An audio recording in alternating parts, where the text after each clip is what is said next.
ప్రభుత్వం వచ్చినా ఏమున్నది ప్రయోజనం? స్థానిక సంస్థలకెప్పుడు నిధులలేమి అనేది అసలు వాస్తవం. ఏపీలో స్థానిక సంస్థలు దెబ్బతింటున్నాయి, నిర్వీర్యం అవుతున్నాయి.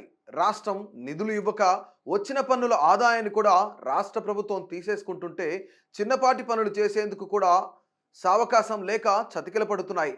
చంద్రబాబు ప్రతిపక్షంలో ఉండగా రాష్ట్రంలో స్థానిక సంస్థల పట్ల వైసీపీ ప్రభుత్వం వివక్షపూరితంగా వ్యవహరించిందని తీవ్రంగా విమర్శించారు. తీరా కూటమి అధికారంలోకి రాగానే అదే నినాదాన్ని కొనసాగిస్తూ జీవో నంబర్ 63 ద్వారా చట్టబద్ధం చేసి స్థానిక సంస్థల ఆదాయానికి గండి కొట్టింది. టీడీపీ జనసేన కూటమి అధికారంలోకి వస్తే ఈ విధానాన్ని వీడి స్థానిక సంస్థల పరిధిలోని పన్నేతర ఆదాయాలను ఆ సంస్థలే వినియోగించుకునేలా చూస్తామన్నారు చంద్రబాబు. అలాగే రాష్ట్ర బడ్జెట్ నుండి నిధులు, గ్రాంట్లు వచ్చి వాటిని బలోపేతం చేస్తాయని కూడా వాగ్దానం చేశారు. కానీ గద్దెనెక్కగానే ఆ వాగ్దానానికి తిలోదకాలిచ్చి స్థానిక సంస్థలకు కుచ్చుటోపి పెట్టారు.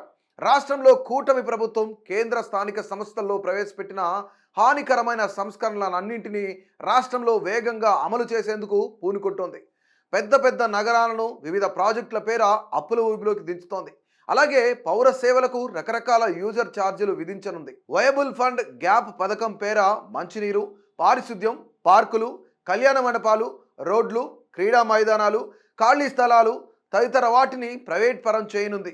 ఒక పక్క వైసీపీని విమర్శిస్తూనే అంతకంటే ఎక్కువ ప్రమాదకరమైన విధానాలను ఏపీలోని కూటమి ప్రభుత్వం అమలు చేస్తుండటం ఆందోళనకరంగా ఉంది.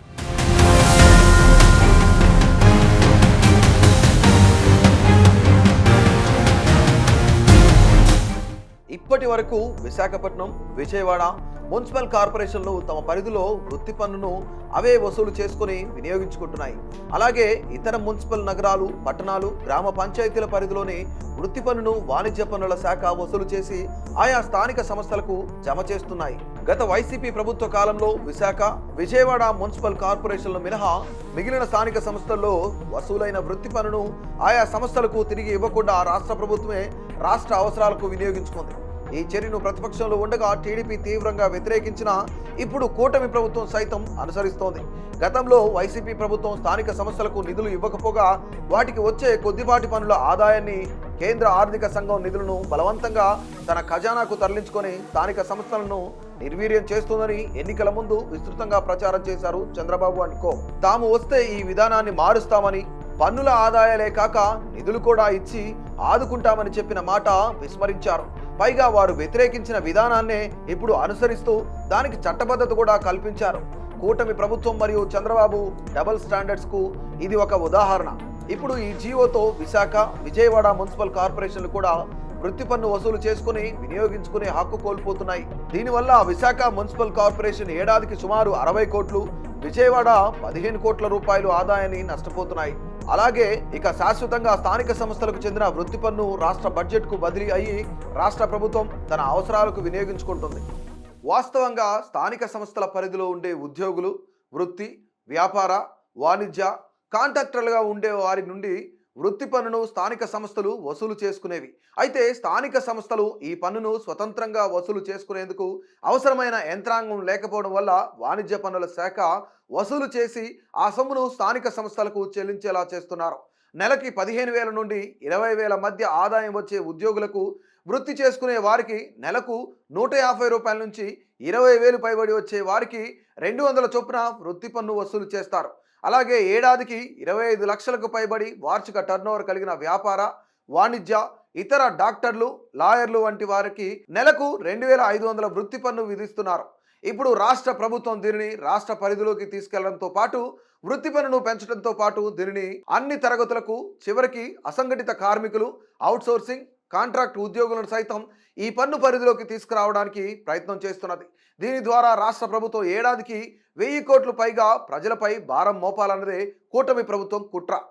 గడిచిన 10 నెలల కాలంలో కూడా మాటలే తప్ప స్థానిక సంస్థలకు రాష్ట్ర ప్రభుత్వం నిధులు, గ్రాంట్లు ఇవ్వలేదు. గత ఆగస్టు 15 స్వాతంత్ర దినోత్సవ వేడుకలకు అయ్యే ఖర్చును చిన్న పంచాయతీలకు 10,000కు, పెద్ద పంచాయతీలకు 25,000 వరకు పెంచుతూ జీవో ఇచ్చి ఉప ముఖ్యమంత్రి పవన్ కళ్యాణ్ ఏదో స్థానిక సంస్థలకు నిధులు ఇచ్చినట్లు ప్రచారం చేసుకున్నారు.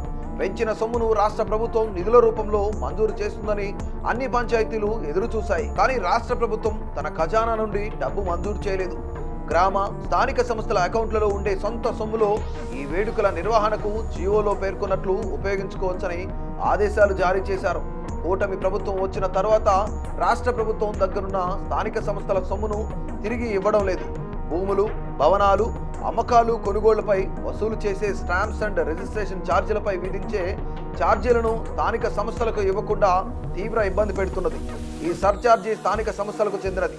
విశాఖపట్నం మున్సిపల్ కార్పొరేషన్కి చెందిన సర్ఛార్జీ సొమ్ము సుమారు 85 కోట్లు రాష్ట్ర ప్రభుత్వం గత ఏడాది వాడుకుంది. ఇలా అన్ని స్థానిక సంస్థలకు చెందిన సర్ఛార్జీ సొమ్ము సుమారు 800 కోట్లపైనే ఉంటుంది. అంతేగాక పెద్ద మున్సిపల్ కార్పొరేషన్ల వివిధ పన్నుల ఆదాయాలు, కేంద్ర గ్రాంట్లు, పథకాల నిధులు ఈ రాష్ట్ర ప్రభుత్వం కూడా సకాలంలో ఇవ్వడం లేదు. విశాఖ మున్సిపల్ కార్పొరేషన్ కి చెందిన stamps and registration surcharge, smart city నిధులు, కేంద్ర ఆర్థిక సంఘం నిధులు, ఆస్తి పన్ను, బిల్డింగ్ లైసెన్స్ ఛార్జీలు వంటి ఆదాయాలు 2024-25 ఆర్థిక సంవత్సరంలో సుమారు 780 కోట్లు రాష్ట్ర ప్రభుత్వం దగ్గరున్నాయి. అవి నేటికి ఇవ్వలేదు. CFMS ని రద్దు చేశామని చెప్పిన స్థానిక సంస్థల ఆదాయాలను రాష్ట్ర ప్రభుత్వం బలవంతంగా వినియోగించుకోవడం ఆగలేదు. పైపెచ్చు 2024-25 బడ్జెట్లో కానీ 2025-26 బడ్జెట్లో కానీ స్థానిక సంస్థలకు తలసరి గ్రాంట్లు, అభివృద్ధి నిధులు, గ్రాంట్లు, గత రాష్ట్ర ఆర్థిక సంఘం సిఫార్సు చేసిన అరాకురా నిధులను సైతం కేటాయించకుండా దుర్మార్గంగా వ్యవహరిస్తోంది. ఒకవైపు స్థానిక సంస్థల పన్ను, పన్నేతర ఆదాయాలను తన పరిధిలోకి ఏకపక్షంగా బదిలీ చేసుకుంటూ రెండో వైపు ఆస్తి పన్నుపై ఒత్తిడి చేస్తున్నది. ఆస్తి పన్నే ప్రధాన ఆదాయ వనరుగా స్థానిక సంస్థలను పరిమితం చేస్తున్నది.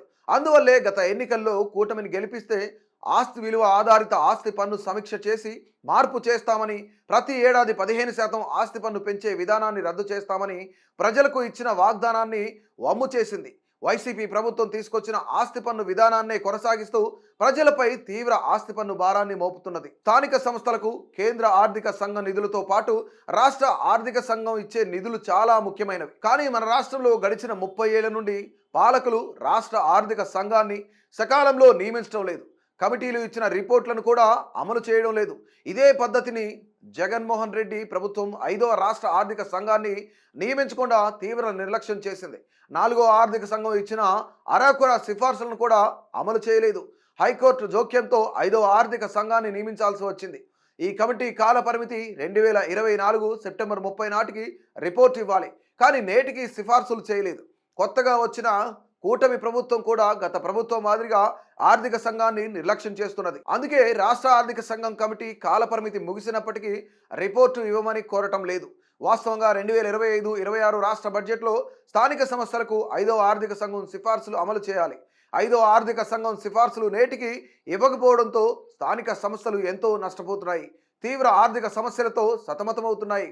ప్రజలు కనీస సౌకర్యాలు కూడా నెరవేర్చలేని ఉత్సవ విగ్రహాలుగా మారిపోతున్నాయి.